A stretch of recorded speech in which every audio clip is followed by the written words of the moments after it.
Hello दोस्तों, तो आज की क्लास में हम लोग पढ़ने वाले हैं क्वांटम नंबर, जो बहुत ही इम्पोर्टेंट टॉपिक है पूरे केमिस्ट्री में। और ये जो है पूरे एटम्स के बारे में बताता है। एटम्स में जो इलेक्ट्रॉन्स जो होते हैं उनके बारे में एड्रेस बताता है ये। और ये पढ़ने का मकसद है कि चीज़ों को हम ढंग से समझ सके एक एटम्स के बारे में, और उसमें जो इलेक्ट्रॉन्स कैसे रहता है, किस तरह से बिहेव करता है, उसकी एनर्जी क्या होती है, वो कितनी दूरी पे रहता है, किस फॉर्म में रहता है, किस स्पेस में रहता है। तो इन सब चीज़ों को अभी हम डिस्कस करेंगे। और इसके बाद वाले टॉपिक में हम लोग जाके पढ़ेंगे इलेक्ट्रॉनिक कन्फिग्रेशन। तब जाके बहुत ही अच्छे तरीके से हम लोग को पता चलेगा कि किस प्रकार से जो है सो मतलब जो है सो ये इलेक्ट्रॉन्स जो है सो एटम्स में रहते हैं, है ना। तो उनकी डिफरेंट एनर्जीज होती हैं हर ऑर्बिट की। ये सब चीज़ के बारे में पढ़ेंगे और बहुत ही इंपॉर्टेंट टॉपिक है, इसलिए हमने इस टॉपिक को अभी चूज़ किया। आप इसको ध्यान से देखें, समझें, और जहाँ कोई प्रॉब्लम हो तो वीडियो को पॉज करें, कमेंट करें, और जो भी प्रॉब्लम होगी उसको हम सॉर्ट आउट करेंगे। और जो भी इन वीडियो के बीच में मैं काफ़ी क्वेश्चंस भी, एक दो क्वेश्चंस अच्छे, दो चार पांच क्वेश्चंस भी अच्छे कराऊंगा, ताकि आप लोगों को समझ में आ सके कि किस तरह का क्वेश्चन। शुरू करते हैं क्वांटम नंबर को पढ़ाने से पहले मैं चीज़ों के बारे में थोड़ा सा एक्सप्लेन करूंगा एटम्स के बारे में। उसके बाद मैं इस चीज़ों को क्वांटम नंबर को शुरू कर रहा हूँ। तो एक्चुअली क्वांटम नंबर के बारे में बता दूं तो क्वांटम नंबर जो होता है ये कंप्लीट एड्रेस देता है इलेक्ट्रॉन डेंसिटी का।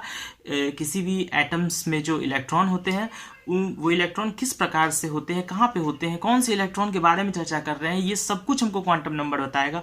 इसलिए क्वांटम नंबर को पढ़ना इंपॉर्टेंट होता है। और कहाँ पे इलेक्ट्रॉन होता है, किस तरह से इलेक्ट्रॉन होता है, किस स्पेस में इलेक्ट्रॉन होता है, इलेक्ट्रॉन की एनर्जी क्या होती है, ये सब हम लोग क्वांटम नंबर के आधार पर यहाँ पे पढ़ेंगे और समझेंगे। काफ़ी स्पेशल तरीका से पढ़ाऊंगा, समझ में आएगा चीज़ों को, काफ़ी अलग होगा, हटके होगा चीज़ें।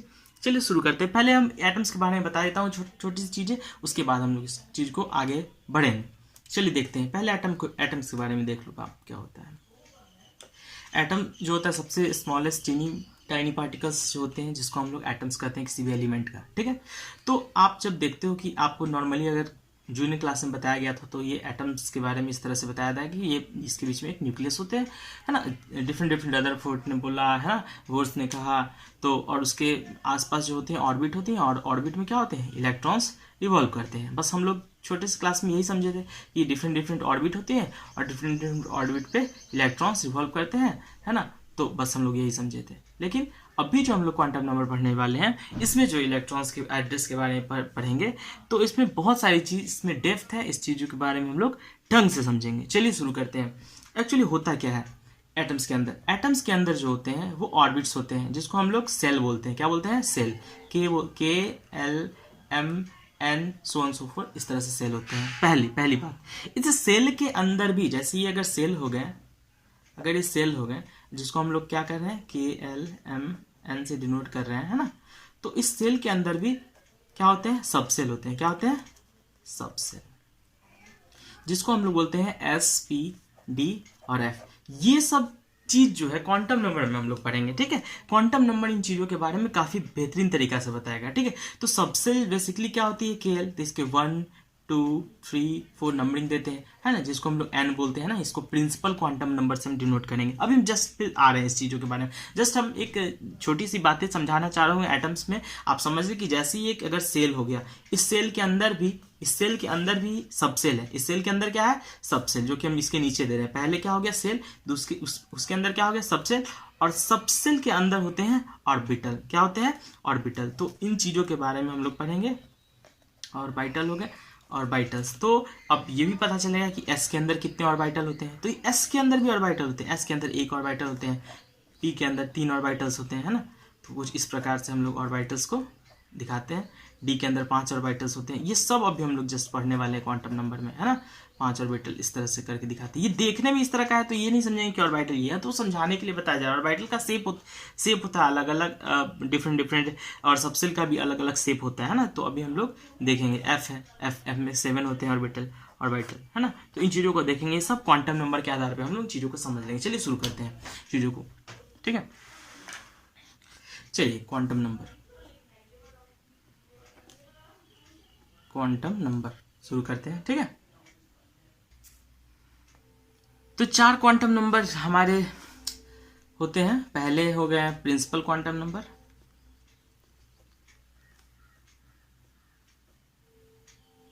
क्वांटम नंबर जिसको हम लोग n से डिनोट करेंगे, ठीक है। दूसरे हो गए azimuthal quantum number, azimuthal quantum number जिसको हम लोग L से डिनोट करेंगे, इसको एंगुलर क्वांटम नंबर ही बोलते हैं, ठीक है। प्रिंसिपल क्वांटम नंबर को n से डिनोट करते हैं, ठीक है। अब तीसरा है हमारा मैग्नेटिक क्वांटम नंबर जिसको हम लोग m से डिनोट करेंगे, और लास्ट है spin quantum number, spin quantum number जिसको हम लोग s से डिनोट करेंगे, ठीक है। तो क्या बताता है पहला वाला, तो n, चलिए प्रिंसिपल क्वांटम नंबर के बारे में चर्चा करते हैं, धीरे धीरे सब कुछ बताएंगे, ढंग से बताएंगे, देखते रहें वीडियो को अच्छे से। चलिए, तो प्रिंसिपल क्वांटम नंबर जो कि n से डिनोट किया जाता है। प्रिंसिपल क्वांटम नंबर बेसिकली आप लोग पढ़ते होंगे, प्रिंसिपल क्वांटम नंबर जो होता है जनरली सेल को बताता है। किसको रिप्रेजेंट करता है? सेल को। जैसे कि आपने ये देखा यहाँ पे कि ये जो है सो न्यूक्लियस है, न्यूक्लियस के अराउंड क्या है? सेल है, ऑर्बिट है, ऑर्बिट जिसको सेल भी बोलते हैं, है ना। तो K shell, L shell, M shell, तो ये एन, इसको एन बोलते हैं, तो एन इक्वल टू 1 हो गया, ये 1 इक्वल 2 हो गया, 3। बेसिकली ये एनर्जी लेवल बताता है, सेल नंबर नहीं बताता है। ये तो सेल नंबर आता है इसमें 1 2 3, लेकिन ये बताता है कि ये न्यूक्लियस से कितना दूर है ये इलेक्ट्रॉन्स, और इसकी एनर्जी क्या है, ये कितना दूर है। तो n इज इक्वल टू 1 इसका मतलब इतना दूर है ना। n इज इक्वल टू 2 मतलब इतना दूर है। तो एक्चुअली ये बेसिकली प्रिंसिपल क्वांटम नंबर जो जिसको हम लोग कहते हैं कि से ये डिस्टेंस बताता है न्यूक्लियस से, जो सेल जो ऑर्बिट की जो दूरी होती है न्यूक्लियस से, वो बताता है। बेसिकली ये एनर्जी बताता है ना, कि कितनी एनर्जी होगी उस ऑर्बिट की और इलेक्ट्रॉन्स की जो न्यूक्लियस से कुछ दूरी पे है। तो यानी कि अगर ये n है तो n इज इक्वल टू, हम लोग क्या बोलते हैं यहाँ पे n इज इक्वल टू, अगर सेल नंबर 1 है यहाँ पे तो इसको k सेल बोल देते हैं, है ना। फिर जो होता है k सेल के लिए 1 होता है ना। l सेल के लिए क्या होता है? 2 होता है ना। 3 होता है m सेल के लिए। तो बेसिकली हम लोग n इज इक्वल टू 1 2 3 4 बोल देते हैं ना। तो n इज इक्वल टू 1 2 3 4 ये बताता है कि न्यूक्लियस से कितनी दूरी है उस इलेक्ट्रॉन्स की, है ना, और उसकी एनर्जी क्या है। तो अच्छा ये बताओ कि अगर ये energy of nth shell where जब इलेक्ट्रॉन जहाँ पे रहता है ना, जैसे मान लेते हैं इलेक्ट्रॉन्स यहाँ पे है, तो यहाँ पे इलेक्ट्रॉन्स की एनर्जी क्या होगी, इसको हम लोग कैसे कैलकुलेट करेंगे। तो अगर ये पूछा जाए तो आप लोग इसका फॉर्मूला है -13.6 into Z square by n square electron volt. तो आपको ये बेसिकली एनर्जी पता चल जाएगी, है ना, एनर्जी ऑफ nth सेल जहाँ पे इलेक्ट्रॉन्स है, तो उस इलेक्ट्रॉन्स की एनर्जी क्या है ये आप इस फॉर्मूला से निकाल सकते हैं। समझ में आ रही बात। प्रिंसिपल क्वांटम नंबर आपको क्या बताया कि कहाँ पे इलेक्ट्रॉन्स है, कितनी दूरी पे है इलेक्ट्रॉन, है ना। और ये क्या बता दिया? साइज ऑफ ऑर्बिट, है ना, साइज ऑफ ऑर्बिट बता दिया, ये साइज बता दिया आपको, है ना, साइज ऑफ ऑर्बिटल बता दिया, size distance from the orbital कितनी है, न्यूक्लियस से डिस्टेंस क्या है, ये पता चलिए। चलिए अगली क्वांटम नंबर हम लोग डील करते हैं। सेकंड क्वांटम नंबर क्या है हमारा? Azimuthal quantum number, azimuthal quantum number जिसको हम लोग क्या चीज डिनोट कर रहे हैं? L। ये क्या बताता है? बेसिकली एजीमुथल क्वांटम नंबर जिसको हम एंगुलर क्वांटम नंबर बोलते हैं, ये बताता है सबसेल के बारे में बताता है। आपने पढ़ा है सबसेल, तो सबसेल के बारे में पढ़ा है। क्या है सबसेल भाई? अभी हम लोग S P D F G H, मतलब ये सब एक सबसेल है ना। आगे भी हो सकता है, ऐसा नहीं कि हम लोग जहाँ तक पढ़ रहे हैं SPDF तक पढ़ते हैं ना, लेकिन आगे भी हो सकता है, कोई बड़ी बात नहीं है। तो ये बेसिकली बताता है, सबसेल जो बताता है बेसिकली ये शेप ऑफ ऑर्बिटल बताता है। क्या बताता है? किसी ऑर्बिटल का शेप क्या है, किसी भी ऑर्बिटल का शेप क्या है। जैसे S है ना, S सबसेल है, इसकी शेप कैसी है ना, S की शेप कैसी है, P की शेप कैसी है, तो इस चीज की शेप को बताता है। जैसे आप देख सकते हैं कि अगर यहाँ पे S है ना, जैसे आपको बता देते हैं कि L की वैल्यू अगर यहाँ पे है, L है सबसेल, क्या है ये? सबसेल है L क्या है? यहाँ पे L ले लेते हैं हमारा सबसेल। अगर सबसेल हमारा S है तो L की वैल्यू क्या होती है? 0। अगर सबसेल क्या है, सॉरी L की वैल्यू अगर 1 है तो ये हमारा कौन सा सबसेल होगा? P होगा। L की वैल्यू 2 है तो सबसेल क्या होगा? D होगा, है ना। 3 है तो एफ होगा। तो यानी कि हमारा सबसे पहले आप इस चीज को ध्यान में रखें कि एल की वैल्यू जो हमेशा होती है एस सबसेल के लिए क्या होती है 0 होती है, एल की वैल्यू पी सबसेल के लिए 1 होती है, डी सबसेल के लिए 2 होती है और एफ सबसेल के लिए 3 होती है। बात समझ में आई? तो यहाँ पे सबसे बड़ी बात है ये तो वैल्यू एल की वैल्यू यहाँ पे अजीमुथल क्वांटम नंबर है, ये वैल्यू बताता है कि एस की वैल्यू हमेशा 0 होगी, एफ पी की वैल्यू 1 होगी, डी की वैल्यू 2 हो रही, एफ की वैल्यू 3 हो रही। आप इस चीज को ये नहीं समझे कि हमको समझ में नहीं आ रहा है अभी ये चीज, आगे चल के ये चीज समझ में आ जाए कि ऐसा क्यों हो रहा है, क्यों दिया जा रहा है नंबरिंग, इसके पीछे कुछ कारण है ना। तो एस सबसेल का अगर ये शेप बताता है, अगर अजीमुथल क्वांटम नंबर ये शेप बताता है, सबसेल का शेप बता रहा है, तो एस का शेप कैसा होता है स्पेरिकल। कैसा होता है स्पेरिकल, कुछ इस तरह का होता है एस का सबसेल, यहाँ पे इलेक्ट्रॉन डेंसिटी इस तरह से रहती है। पी का सबसेल कैसा होता है डम्बल, ऐसे इस तरह से ये शेप बताता है। डी का कैसा होता है डबल डम्बल, कुछ इस तरह से रहता है। तो ये सब डबल डम्बल कुछ इस तरह से रहेगा, है ना, इस तरह से होता है डबल डम्बल। एफ का कैसा होता है, एफ का कॉम्प्लिकेटेड शेप होता है ना, एफ का शेप कॉम्प्लिकेटेड होता है ना। तो ये चीज उतना मतलब ये थोड़ा सा कॉम्प्लिकेटेड होता है, एस फोल्डेड स्ट्रक्चर होता है इसका, तो बताना थोड़ा सा मुश्किल हो जाता है ये, लेकिन ये आप ये बेसिक समझ गए। ये स्पेरिकल होता है, स्पेरिकल मतलब आप एक बॉल के साइज का समझ सकते हो चीज़ों को, है ना। और पी जो है हमारा क्या है, ये दिख रहा है कि नहीं आपको, आई थिंक दिख रहा होगा, यहाँ देख सकते हैं आप, ठीक है। मैं अगले पेज में इसको चीज़ को एक्सप्लेन करता हूँ।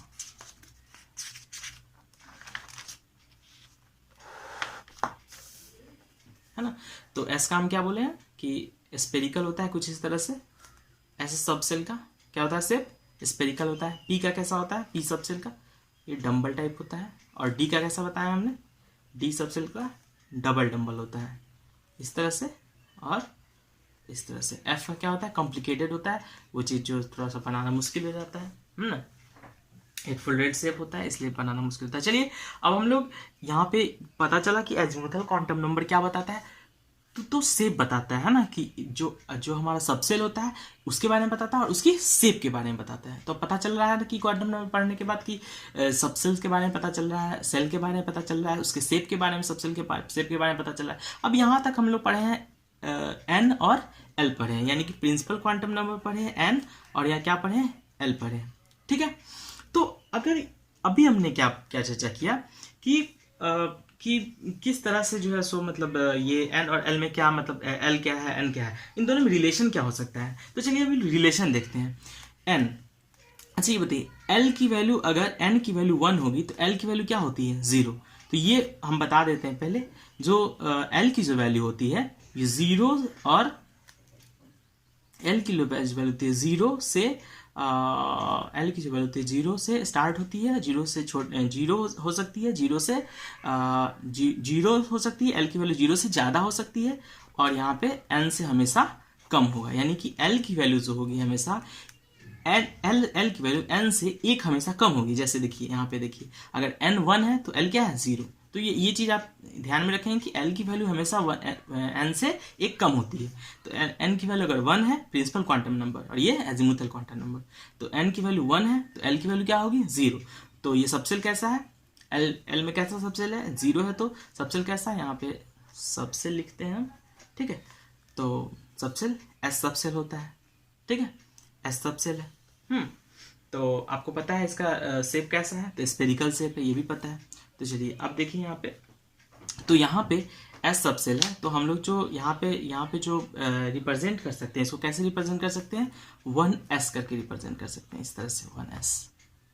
तो इसमें जो ऑर्बिटल हो गए कितने हो गए, सॉरी इसमें सबसेल कितने हो गए, 1 सबसेल हो गए, यानी कि 1s आता है हमारा। ये n की वैल्यू अगर 1 होती है तो 1s होती है। और यहाँ पे अभी हम लोग इलेक्ट्रॉन की चर्चा बाद में करेंगे। उसके बाद n की वैल्यू अगर 2 है तो l की वैल्यू क्या हो सकती है मैक्सिमम 0 और 1 हो सकती है, 0 और 1 हो सकती है।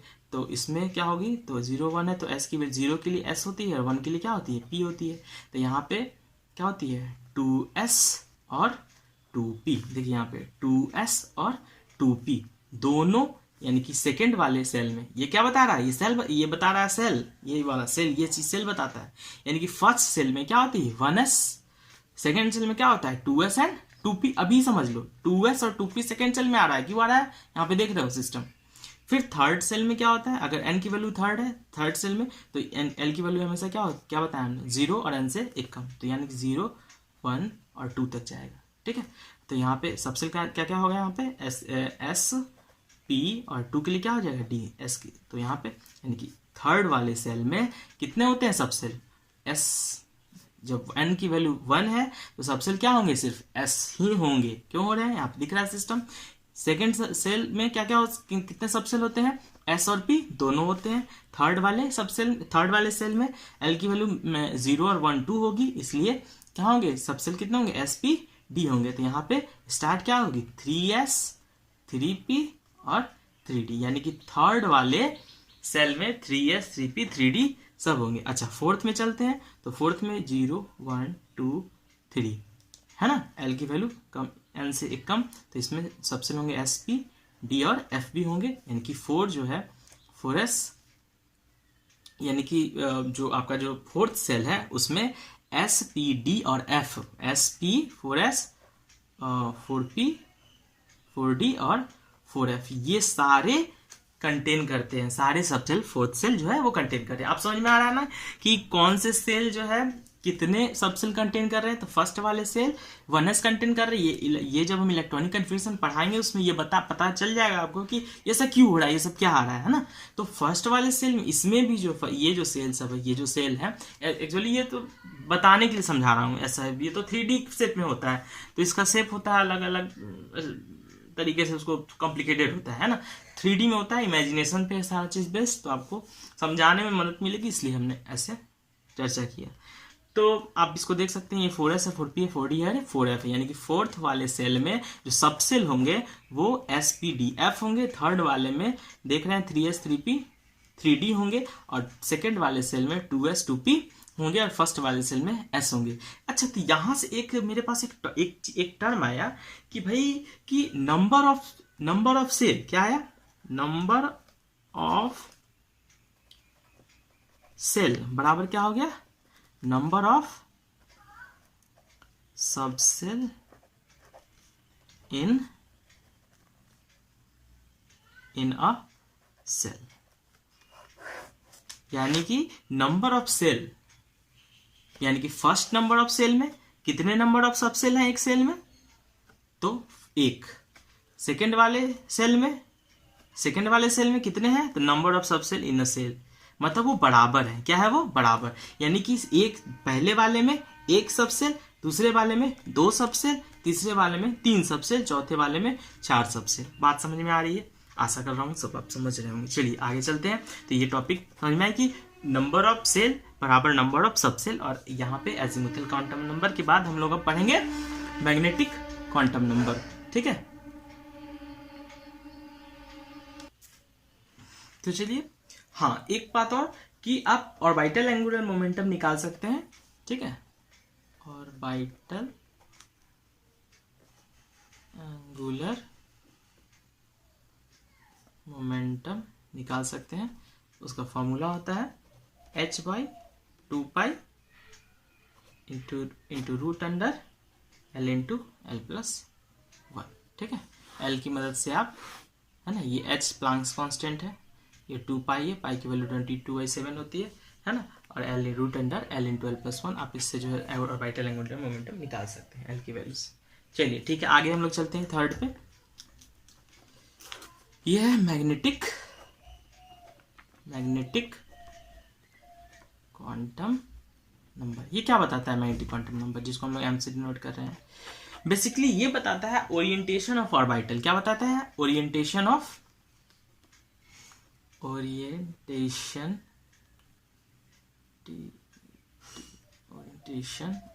ऑर्बिटल। और सीधे साफ शब्दों में कह सकते हैं कि मैग्नेटिक क्वांटम नंबर बताता है number of orbital in a subshell. ये क्या बताता है, आपको बताता है number of orbital in a subshell. Subshell में कितने ऑर्बिटल होते हैं ना। अभी तक हमने देखा कि प्रिंसिपल क्वांटम नंबर ने बताया सेल को, सेल और उसकी एनर्जी कितनी होती है वो बताया। एजीमुथल क्वांटम नंबर जो है, एंगुलर क्वांटम नंबर जो होते हैं उनको वो क्या बताया, वो बताया सबसेल के बारे में बताया, उसके शेप के बारे में बताया। फिर उन दोनों के रिलेशन के बारे में पढ़े। अब हम लोग पढ़ रहे हैं magnetic quantum number. Magnetic quantum number subshell के अंदर जो ऑर्बिटल होते हैं उसको बताता है ना। तो इन चीजों को हम कैसे देखेंगे, है ना, उस चीज को हम लोग देखेंगे। तो ये क्या बताता है, number of orbital present in a subshell. तो सबसेल क्या होते हैं, एस पी डी और एफ, और एस पी डी एफ में जो ऑर्बिटल होते हैं उसके बारे में ये बताता है मैग्नेटिक क्वांटम नंबर। अच्छा, एक बात और कि जो m की जो वैल्यू होती है वो -l से लेके, है ना, +l तक होती है। कहाँ तक होती है, m की जो वैल्यू होती है वो -l से लेके +l तक होती है। समझ में आ रही है बात। तो चलिए हम लोग यहाँ पे देखते हैं, अगर आपको यहाँ पे अगले पेज में देखते हैं। चलिए ठीक है, यहाँ पे में देखते हैं। चलिए कि अगर लेट्स से अगर l की वैल्यू, हम लोग क्या देख रहे थे, मैग्नेटिक क्वांटम नंबर देख रहे हैं, है ना। तो यहाँ पे l की वैल्यू, अगर l की वैल्यू हमारा 0 है, क्या है, l की वैल्यू 0 है, ठीक है। और यहाँ पे हम लोग ले लेते हैं, एक सेकेंड, l जो हो गया हमारा एजीमुथल क्वांटम नंबर हो गया। यहाँ पे हम लोग लेते हैं सबसेल हमारा, अगर मान लेते हैं एस सबसेल के लिए l की वैल्यू क्या होती है, 0। और यहाँ पे मैग्नेटिक क्वांटम नंबर, ठीक है। तो मैग्नेटिक क्वांटम नंबर में m जो होती है, अभी हम क्या बताएं यहाँ पे जस्ट कि -l से लेके +l तक m की वैल्यू होती है। लेकिन ये इंटीजर है, -l और +l क्या होते हैं, इंटीजर। यानी कि इंटीजर क्या होती है, all the negative number together with 0 and positive numbers all are integers. तो -l से m, लेकिन यहाँ पे आप देख सकते हैं कि जहाँ पे s की वैल्यू l जो होती है 0, तो 0 के ना आगे कुछ है ना पीछे कुछ है। यानी कि अगर l 0 तो m भी क्या हो जाएगी, 0। m भी क्या हो जाएगा, 0। यानी कि इसमें जो ऑर्बिटल होंगे वो कितने होंगे, 1, है ना। m अगर 0 है तो ऑर्बिटल कितने होंगे, 1, क्योंकि s 0 है तो ऑर्बिटल 1। तो यहाँ पे सिर्फ और सिर्फ एक ही ऑर्बिटल होंगे। अच्छा, l की वैल्यू अगर 1 है तो सबसेल कितने हो गए, जरा बताना। सबसेल हो गए यहाँ पे s और p सबसेल हो गए, s और p सबसेल हो गए। अगर s और p सबसेल हो गए तो यहाँ पे जो आपको आप बता सकते हैं, यहाँ पे सॉरी यहाँ पे नहीं, यहाँ पे l की वैल्यू 1 है तो सबसेल s नहीं होंगे, सिर्फ क्या होंगे, p। तो p सबसेल के लिए तो आपको पॉसिबल इंटीजर्स क्या लेना है, 1 है तो -1, 0 और +1, क्योंकि m की वैल्यू क्या हमने बताई है, m की वैल्यू बताई है कि -l से लेके +l तक यहाँ वैल्यू लेना है m का। तो m की वैल्यू अगर यहाँ पे 0 है तो 0 होगी, लेकिन 1 है तो, अगर p सबसेल के लिए 1 है तो यहाँ पे क्या होगी, -1, 0 और +1। तो इसके लिए ऑर्बिटल्स कितना दे दिया मैग्नेटिक क्वांटम नंबर, 3। तो यही हमको ऑर्बिटल पता चलता है, ठीक है। तो 3 पॉसिबल ऑर्बिटल यहाँ पे हो गए, है ना। दूसरा, अगर यहाँ पे l की वैल्यू 2 है तो सबसेल क्या होगा, p के लिए हमने क्या देखा था, d देखा था। यहाँ पे देखा था ना हम लोग पिछले क्लास में, हम लोग यहाँ पे क्या देखे थे, अगर सेकेंड है तो सबसेल यहाँ पे देखे थे कि हाँ, यहाँ पे d है तो d के लिए l क्या है, 2 है, f के लिए क्या है, 3 है, 1 के लिए क्या है, p के लिए क्या है, l की वैल्यू 1 है, s सबसेल के लिए क्या है, 0 है। तो ये चीज़ हम लोग पहले भी देख रखे हैं। तो अगर यहाँ पे सबसेल d है तो उसकी l की वैल्यू क्या होगी, 2। तो पॉसिबिलिटी l की वैल्यू यहाँ से m की वैल्यू क्या होगी, -l से +l तक। तो -2 ले लेते हैं पहले, फिर -1 ले लेते हैं, फिर -1 के बाद 0 और फिर 1 और फिर 2। तो पॉसिबल्स कितने, मैग्नेटिक m की वैल्यू कितनी है, 5। तो यहाँ ऑर्बिटल कितने होंगे, 5, 2, 3, 4, 5। उसके बाद l की वैल्यू 3 हो गई, तो सबसेल कैसा है, f है, और यहाँ पे -3, -2, -1, 0, 1, 2 और 3, और यहाँ पे कितने हो गए, 7, 1, 2, 3, 4, 5, 6 और 7। तो 7 ऑर्बिटल होंगे। ऑर्बिटल को हम लोग बॉक्स के माध्यम से दिखा रहे हैं यहाँ पे, ठीक है। तो ये बात समझ में आ गई कि एक क्वांटम नंबर जो मैग्नेटिक क्वांटम नंबर है, ये हमको क्या बताया, ऑर्बिटल्स के बारे में बताया। क्या बताया, ऑर्बिटल्स के बारे में बताया। तो एक बात और है कि जैसे कि हम लोगों को अगर पता करना है कि numbers of orbital in a given subshell, star mark देके यहाँ लिख सकते हैं आप लोग कॉपी में, number of orbital in a given subshell. कोई दिया हुआ सबसेल में नंबर ऑफ ऑर्बिटल कितने होते हैं, तो इसके फॉर्मूला हो गया 12+1। क्या हो गया, 12+1। फॉर एग्जाम्पल, अगर हम लोग यहाँ पे सबसेल ले रहे हैं एस सबसेल, एस सबसेल में ऑर्बिटल कितने होंगे, 1। क्योंकि 2 एल की वैल्यू यहाँ पे क्या डालोगे, 0 डालोगे। एल की वैल्यू यहाँ पे क्या है, 0 है एस सबसेल के लिए, तो 0 number of orbital given subshell, तो एल की वैल्यू 0 डालोगे तो 1। तो ऑर्बिटल कितने आ गए, 1। यहाँ पे डालो 1 डालो तो 2 1 2 प्लस 1 कितना हो गया 3। तो यहाँ पे अगर एल की वैल्यू 1 है तो ऑर्बिटल कितने होंगे 3 होंगे, दिख रहे हैं यहाँ पे ऑर्बिटल।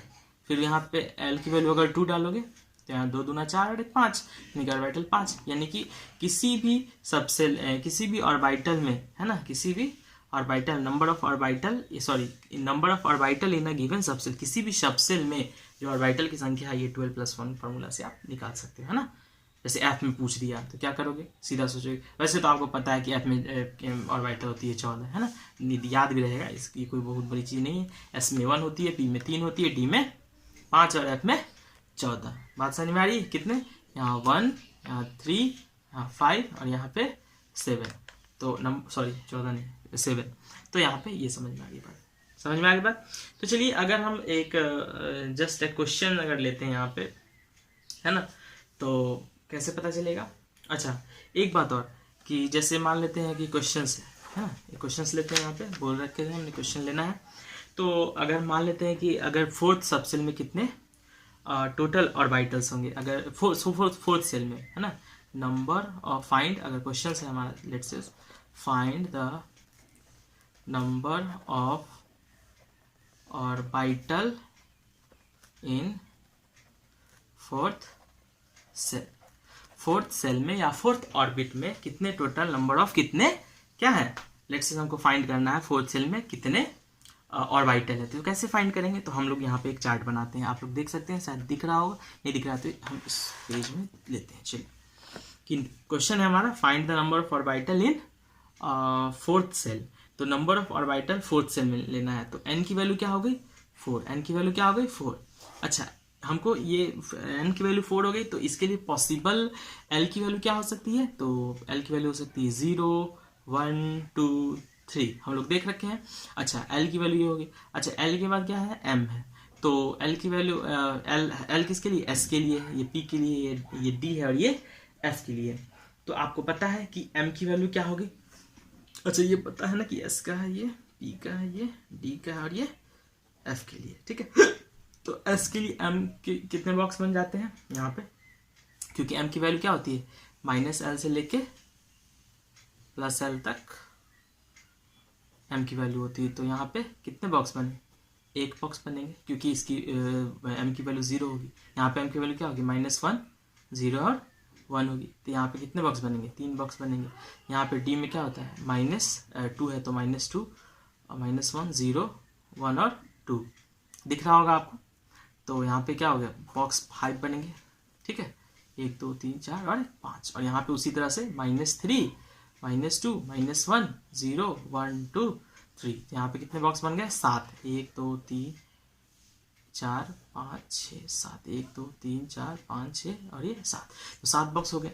तो यहाँ पे टोटल ऑर्बिटल आप काउंट कर लो, यानी कि अगर n की वैल्यू 4 है तो टोटल ऑर्बिटल कितने होंगे 1 3 1 4 5 9 और 9 7 16, यानी कितने हो गए 16। आंसर क्या हो जाएगा 16।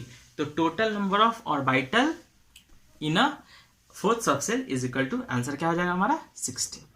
लेकिन आपको पता है कि यहाँ पे यानी कि फॉर्मूला क्या हो गया, एक फॉर्मूला भी क्रिएट हम यहाँ कर सकते हैं कि नंबर ऑफ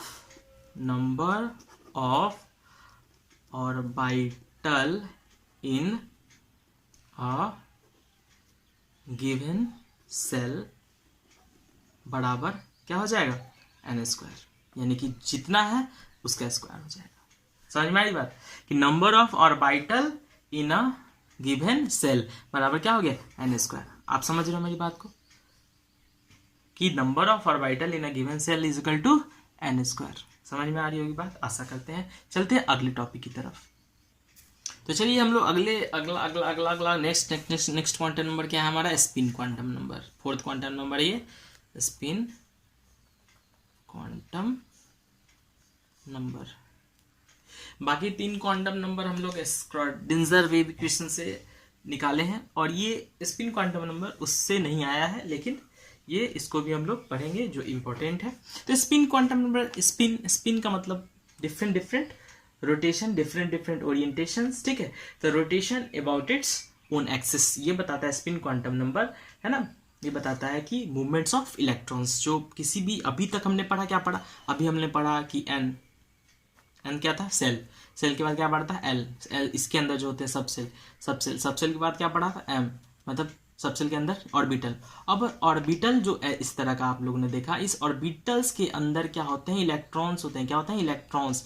तो इलेक्ट्रॉन्स जो होते हैं उनके ओरिएंटेशन के बारे में बताएगा। ये बताएगा एक इलेक्ट्रॉन्स अगर प्लस हाफ स्पिन में क्लॉकवाइज कहो या एंटी क्लॉकवाइज कहो, एक इलेक्ट्रॉन्स अगर इस तरह से, तो अगला इलेक्ट्रॉन्स उसके अपोजिट स्पिन में रहेगा। तो एक को हम लोग प्लस हाफ मान लेते हैं, अगले इलेक्ट्रॉन क्या मानेंगे, माइनस हाफ।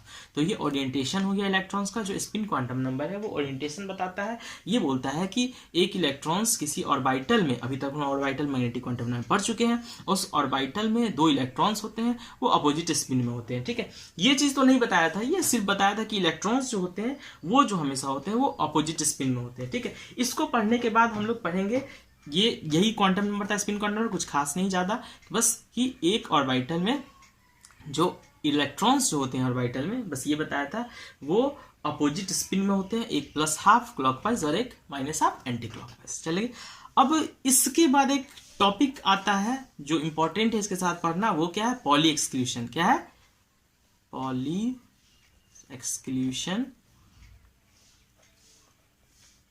प्रिंसिपल। ये इंपॉर्टेंट है। पॉली एक्सक्लूशन की प्रिंसिपल क्या था, उन्होंने कहा था कि no two electrons can have the same set of 4 quantum number. क्या कहा था, no two electrons can have same set of 4 quantum number. किसी भी दो इलेक्ट्रॉन्स का चारों क्वांटम नंबर एक नहीं हो सकता है।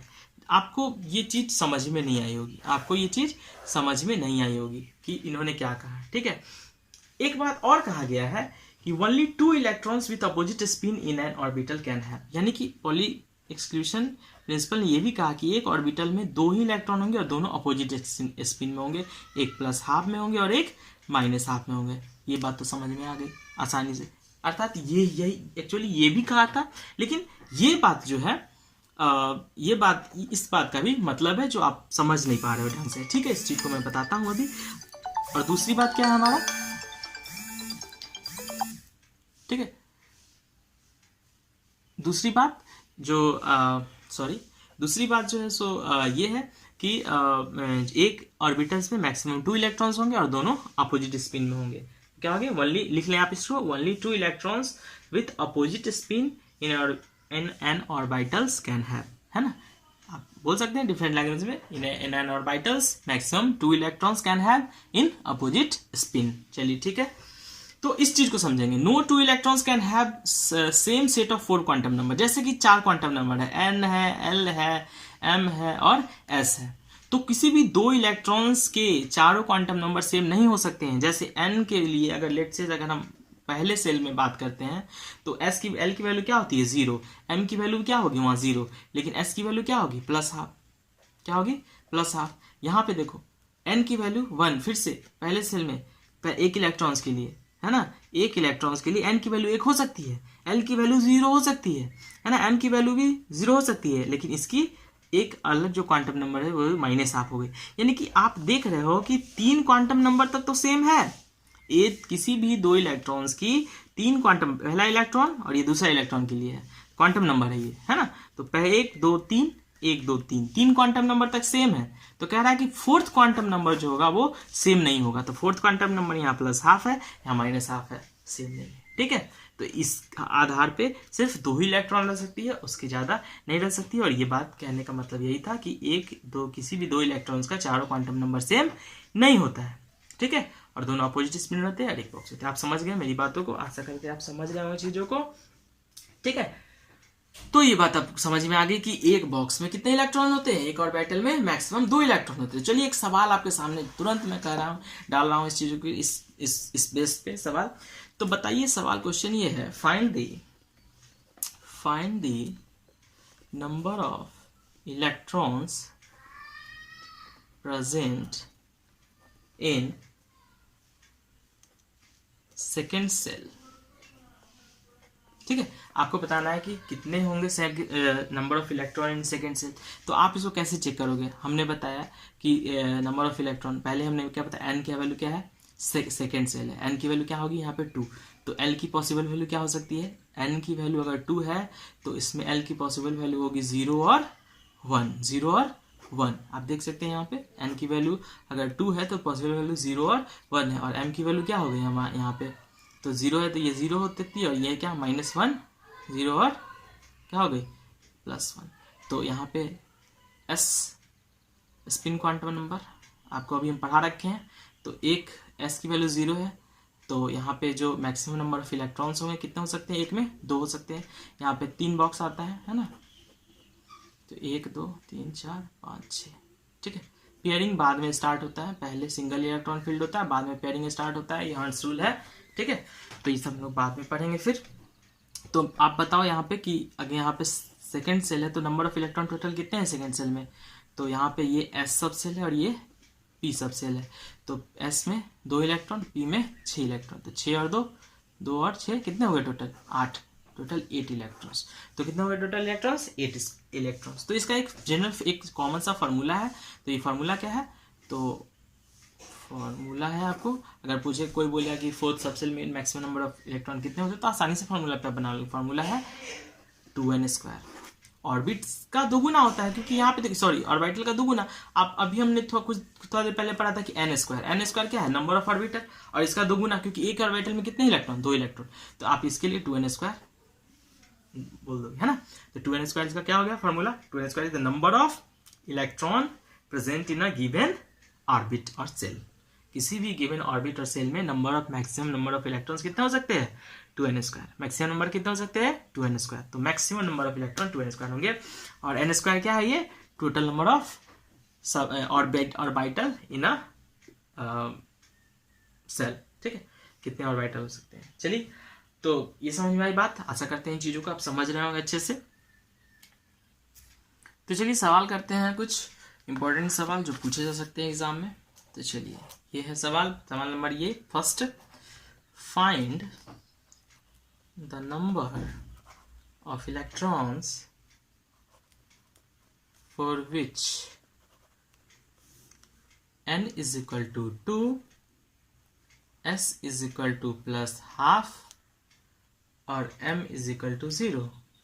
आपको बताना है एड्रेस उस इलेक्ट्रॉन्स का, वो कौन कौन से इलेक्ट्रॉन होंगे जिनका n इज इक्वल टू 2 होगा, s इज इक्वल टू ½ वाले होंगे, और m जो होगा 0 होगा। वैसे कितने इलेक्ट्रॉन्स होंगे, तो सबसे बड़ी बात है कि n इज इक्वल टू 2 मतलब कि सेकेंड सेल है, सेकेंड ऑर्बिट में है, तो n इज इक्वल टू अगर हमारे यहाँ पे 2 है तो अब ये बता दो कि l क्या होगा इसके लिए, तो l 0 होगा और 1 होगा। आपको पता है m क्या होगा, तो m 0 होगा, यहाँ होगा -1, 0 और 1 होगा, और यहाँ पे s पूछ रहा है, तो आप ये बताओ कि पहले ये देखो कि ऑर्बिट है, यहाँ पे 3 ऑर्बिट होगा, है ना, 3 ऑर्बिटल होगा एक ही, तो इसमें 2 इलेक्ट्रॉन होंगे, तो एक +½ और एक -½ तो यहाँ पे m 0 है, तो m 0 ये वाला हुआ और यहाँ पे ये वाला हुआ, तो +½ वाले के लिए पूछ रहा है, तो एक इसमें 0 है तो ये +½ ये वाला इलेक्ट्रॉन हो गया, और यहाँ पे भी इस वाले को पूछ रहा है, तो आप इस ऑर्बिट में जाओगे तो इसमें भी 2 इलेक्ट्रॉन होते हैं, तो एक इलेक्ट्रॉन क्या होता है, +½ होते हैं, तो एक इलेक्ट्रॉन ये और एक इलेक्ट्रॉन ये, 2 +½ वाले इलेक्ट्रॉन होंगे, तो कितने इलेक्ट्रॉन होंगे, 2 इलेक्ट्रॉन। आंसर क्या हो गया हमारा, 2 इलेक्ट्रॉन। चलिए अगले सवाल की तरफ चलते हैं। Find the number of electron for which n is equal to 3, s is equal to -1/2, है ना, और ऑप्शन है आपका A 18, B 12, C 9 और D 6। ये देखते ही ये सवाल आप आसानी से बना सकते हैं, ये कुछ नहीं है सवाल में। देखिए आप सीधी सी बात है, सवाल देखो कि n बराबर 3, s बराबर -1/2, आप कुछ नहीं देखना है, n 3 है तो 3n है, तो यानी कि यहाँ पे ये क्या है, सेल कौन सा है, थर्ड सेल है, थर्ड सेल है, तो आपको पता है कि थर्ड सेल जो होगा अब सीधी सी देखिए थर्ड सेल है तो टोटल नंबर ऑफ इलेक्ट्रॉन कितना कंटेन करेगा, तो 2n², हम पढ़े हैं अभी फॉर्मूला, तो 3 3 9 2 18, तो टोटल नंबर ऑफ इलेक्ट्रॉन्स ये 18 कंटेन करेगा। अगर total number of electron 18 contain करेगा तो जिसमें से जो -½ वाले इलेक्ट्रॉन होंगे क्या कितने होंगे, आधा, क्योंकि +½ और -½ वाले 2 ही इलेक्ट्रॉन तो है, तो इसका आधा ही इलेक्ट्रॉन कितने होंगे इसमें, यानी कि 2n²/2, यानी कि जो इलेक्ट्रॉन्स होंगे वो n² के बराबर होंगे, और n² का मतलब 9 है, यहाँ पे आंसर ये होगा। ठीक है, वैसे अगर आपको समझ में नहीं आ रहा तो आप ऐसे भी बना सकते हैं कि n बराबर क्या है 3 है, तो l की पॉसिबल वैल्यू क्या हो सकती है 0 1 और 2, m की पॉसिबल वैल्यू क्या हो सकती है 0 -1 0 1, यहाँ -2 -1 0 1 और 2। तो यहाँ पे इलेक्ट्रॉन्स को देखना है, s की वैल्यू, यहाँ पे इलेक्ट्रॉन्स इसमें 2 हो गए, इसमें इलेक्ट्रॉन्स 3 हो गए, 6 हो गए, इसमें इलेक्ट्रॉन्स कितने हो गए 5 में 10 इलेक्ट्रॉन्स हो गए, तो इसमें एक ये हाफ वाला इलेक्ट्रॉन, ये हाफ -½ कितने होंगे 1 2 3 4 5 6 7 1 8, 1 सेकेंड 1 2 3 4 1 5 बॉक्स होगा ना इसमें, तो ये 5 3 8 और 1 9 इलेक्ट्रॉन, तो टोटल 9 इलेक्ट्रॉन्स ऐसे हो गए जो -½ वाले होंगे, यानी कि अपोजिट स्पिन वाले आप ले सकते हो, तो अपोजिट स्पिन वाला ही सिर्फ लेना, ये स्पिन मत समझना। ठीक है, तो ये बात समझ गए, टोटल तो 9 इलेक्ट्रॉन्स, और वैसे सिंपली हमने क्या बताया n² इलेक्ट्रॉन होगा, क्योंकि आप सोच सकते हो ऑर्बिटल का हाफ होता है। आप समझ रहे हैं मेरी बात को। चलिए अगला सवाल, लास्ट सवाल करते हैं आज की क्लास का। Find the number of electrons for which n बराबर 3 और mod m बराबर 1। क्या है, mod m बराबर 1 है, mod m बराबर 1 है, तो आप देखो mod m का वैल्यू क्या होना चाहिए 1 होना चाहिए, तो mod m का वैल्यू 1 होना चाहिए। तो चलिए हम लोग देखते हैं, तो n बराबर 3 है, तो इसके लिए पॉसिबल l की वैल्यू क्या होगी 0 1 और 2 हो गई, m की वैल्यू क्या हो गई 0 हो गई, -1 हो गया, 0 हो गया, 1 हो गया, यहाँ -2 है, -1 है, 0 है, 1 है और +2 है। तो हमको पूछ रहा है नंबर ऑफ इलेक्ट्रॉन्स, तो s में यहाँ पे कितना इलेक्ट्रॉन हो गए 2 हो गए, यहाँ पे कितने हो गए 3 हो गए, यहाँ पे कितने हो गए बच्चे, तो 1 2 3 4 5 इलेक्ट्रॉन। अब देखो यहाँ पे खास बात क्या है, mod m बराबर 1, यानी कि जो भी माइनस वाला भी होगा सब में mod m कर देंगे, सब में mod m कर देंगे, है ना। यहाँ पे 1 तो अपने आप में, तो एक 1 ये भी 1 दे देगा, ये भी 1 दे देगा, और ये भी 1 दे देगा, और ये भी 1 दे देगा। तो यहाँ पे आ जाओ, ये बॉक्स वाले में आ जाओ, कितने इलेक्ट्रॉन है 2 इलेक्ट्रॉन, इस वाले के लिए आ जाओ कितने इलेक्ट्रॉन होंगे दूसरे वाले बॉक्स में 2 इलेक्ट्रॉन्स, और इस वाले के लिए 1 के लिए आ जाओ यहाँ वाला 2 इलेक्ट्रॉन, तो 2 2 4 और यहाँ ये 1 वाला, तो यहाँ ये 2 2 4 2 6 2 8, यानी कि टोटल 8 इलेक्ट्रॉन्स होंगे, जिस n बराबर 3 और m mod m बराबर 1 में टोटल कितने इलेक्ट्रॉन्स होंगे 8 इलेक्ट्रॉन्स, और यही सवाल का क्या होगा उत्तर होगा। आप समझ रहे होंगे, चीज़ें दिख रही होगी आपको। चलिए आज की क्लास का यहीं पे मतलब ये करते हैं, एंड करते हैं, और बता दूं कि अगले क्लास में मैं इलेक्ट्रॉनिक कन्फिगरेशन पढ़ाऊंगा, और इन वीडियो को देखने के बाद ही इलेक्ट्रॉनिक कन्फिगरेशन देखोगे तो काफ़ी कुछ क्लियर होगा। इस वीडियो को नहीं समझ में आया तो 2 से 3 बार, या जहाँ पे प्रॉब्लम हो रहा है उस वहाँ पे बैक करो, पॉज करो, देखो, कमेंट करो, और बताओ कि अगर कोई भी केमिस्ट्री में कोई भी टॉपिक होगा तो वो सबसे ज़्यादा आसान होगा और आप उसके बादशाह होगे। ठीक है, तो जो भी प्रॉब्लम होगी कमेंट बॉक्स में करो, और जो भी टॉपिक चाहिए वो बताओ, मैं फिर से उससे बताऊंगा, कोशिश करूंगा, संपर्क करो। Thanks all, goodbye, like and subscribe my channel, and if you like my videos then ठीक है, okay, bye।